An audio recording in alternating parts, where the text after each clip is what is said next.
Aujourd'hui, Daniel Gauthier peut respirer à plein poumon dans son jardin. Mais pour cet habitant de Courcelles-de-Touraine, ce n'est malheureusement pas toujours le cas. Pendant les grandes chaleurs, les temps rageux et tout ça, c'est intenable. Quand on veut être dehors, par exemple l'été sur la pelouse, on ne peut pas y tenir. Un désagrément olfactif, la faute à la station d'épuration du village, située à peine 100 mètres du domicile de M. Gauthier.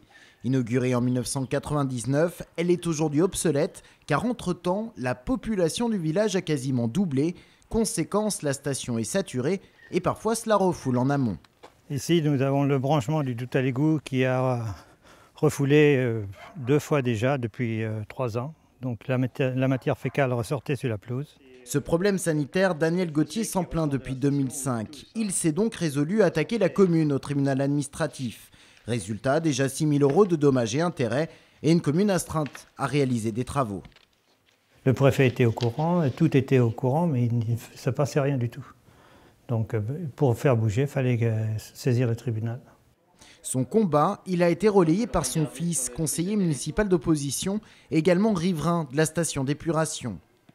On a effectivement alerté les services de l'État qui nous ont confirmé qu'ils étaient déjà au courant du sujet, qu'effectivement la station d'épuration elle polluait, que la capacité organique était régulièrement dépassée.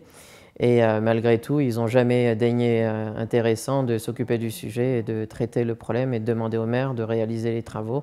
La mairie, accusée de ne pas avoir anticipé le développement de la commune et l'arrivée de nouveaux habitants, le maire reconnaît bien volontiers sa responsabilité.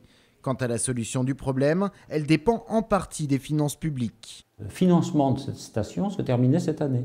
Donc en bonne gestion, bon père de famille, je crois qu'on commence à investir que quand on a fini de payer les investissements précédents. Mais le maire se veut rassurant, dans quelques mois, la station d'épuration saturée sera tout simplement remplacée. Pour avoir les financements, il faut en faire la demande, il faut avoir l'acceptation, et ça a demandé un certain temps, c'est-à-dire 2 ans pour avoir les financements de la part du Conseil général et de l'Agence de l'eau. Livraison de la nouvelle infrastructure mars 2013 pour une capacité de 500 habitants. Coût de l'opération, 300 000 € environ, dont 50% pris en charge par la commune.